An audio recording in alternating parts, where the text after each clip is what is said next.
Pankaj, please मेरी मदद करो, मुझे मेरे बेटे से मिलवा दो। आई एम सॉरी, मैं तुम्हारी मदद नहीं कर सकता, पर एक रास्ता है। फोन पर पंकज की कही बात सुनकर अनिका एकदम चौंक गई। क्या था ये रास्ता? क्या इस रास्ते पर उसे अपना खोया हुआ बेटा मिलेगा, या ये अनिका को किसी नए खतरे की ओर तो नहीं ले जा रहा था? अनिका बहुत मायूस थी। उसे अपने बेटे तक पहुंचने के लिए पंकज की मदद की बहुत जरूरत थी, पर वो उसकी ऑफिशियली मदद नहीं कर सकता था। अनऑफिशियली वो अनिका को कुछ सीक्रेट्स बताना चाहता था और इसके लिए उसने अनिका को मिलने के लिए बुलाया था। बेटा, मम्मी को एक बहुत अर्जेंट काम के लिए कुछ देर के लिए बाहर जाना है। मैंने सब कुछ ऑर्डर कर दिया है। किसी अनजान के लिए रूम मत खोलना और कोई प्रॉब्लम हो तो मुझे तुरंत फोन कर देना।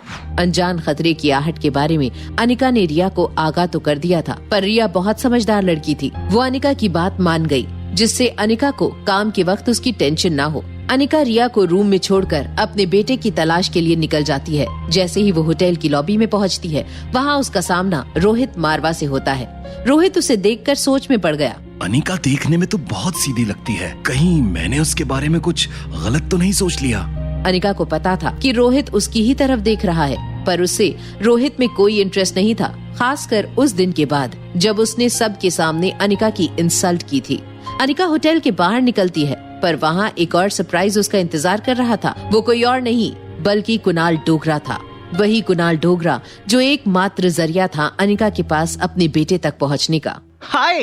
कुणाल अनिका को देखकर हाथ हिलाता है, पर अनिका वहाँ से कहीं दूर जाना चाहती थी। पर कुणाल को अभी तक उसका सच नहीं पता था और वो इस बात का फायदा उठाना चाहती थी। क्या कोइंसिडेंस है, आप मुझे फिर मिल गई। कोइंसिडेंस और पीछा करने में फर्क होता है मिस्टर डोगरा। शायद किस्मत आपको मुझसे मिलाना चाहती है। क्यों ना किस्मत की बात मानकर कॉफी पर चलें?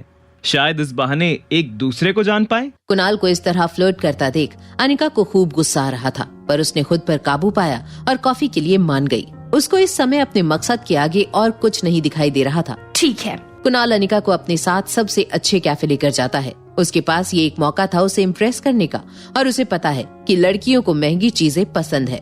दोनों की कॉफी आ चुकी थी। कुणाल अपनी बातें करता जा रहा था और तभी मौका देखकर अनिका ने कुणाल से एक ऐसा सवाल किया जिसकी उम्मीद शायद कुणाल को भी ना थी। मैंने सुना है आप मैरिड हैं। आपको अजीब नहीं लगता ऐसे दूसरी लड़कियों के साथ घूमना? लगता है आप बहुत कुछ जानती है मेरे बारे में। कहीं आप मेरा पीछा तो नहीं कर रही? कुणाल के चेहरे पर मुस्कान देख अनिका को बहुत गुस्सा आ रहा था। उसका बस चलता तो वो 1 मिनट भी यहाँ ना रुकती, पर उसकी मजबूरी थी। आप ही ने तो कहा था आपके बारे में सारा शहर जानता है, पर मैं तो सिर्फ सच जानना चाहती हूँ आपसे। सच ये है कि मेरी शादी हुई जरूर है, पर मैं उस लड़की से डिवोर्स ले रहा हूँ। दरअसल वो शादी के पहले से ही प्रेग्नेंट थी। मैं तो शादी के तुरंत बाद ही दिल्ली चला गया था और जब लौट कर आया तो उसकी डिलीवरी का टाइम था। फिर कहाँ है उनकी बेटी और बेटा? बेटा? कौन सा बेटा? आपको मुझसे बेटर पता है कौन सा बेटा। अनिका के बेटे के बारे में सुनकर कुणाल के होश उड़ जाते हैं। वो समझ नहीं पा रहा था कि क्या जवाब दे। उसकी ये हालत देख अनिका अपना पर्स उठाती है और वहाँ से जाने लगती है। देखिए मिस्टर डोगरा, मुझे झूठ बिल्कुल पसंद नहीं, तो अगर आप मुझे अपने बारे में सच नहीं बता सकते तो मैं यहाँ नहीं रुक सकती। ओके, मैं सब सच बताता हूँ। क्या अनिका का बेटा कुणाल के पास है? क्या कुणाल अनिका को सब सच बताएगा या फिर अपने झूठ में फिर उलझा देगा? और रोहित मारवा के सामने अनिका का कौन सा सच सामने आया, इसका पता तो फुल एपिसोड सुनकर ही लगेगा। फुल एपिसोड सुनने के लिए डिस्क्रिप्शन में दी गई लिंक पर क्लिक कीजिए और वीडियो में पूछे गए सवाल का जवाब देना ना भूले, जिसका जवाब आपको उसी फुल एपिसोड में मिलेगा।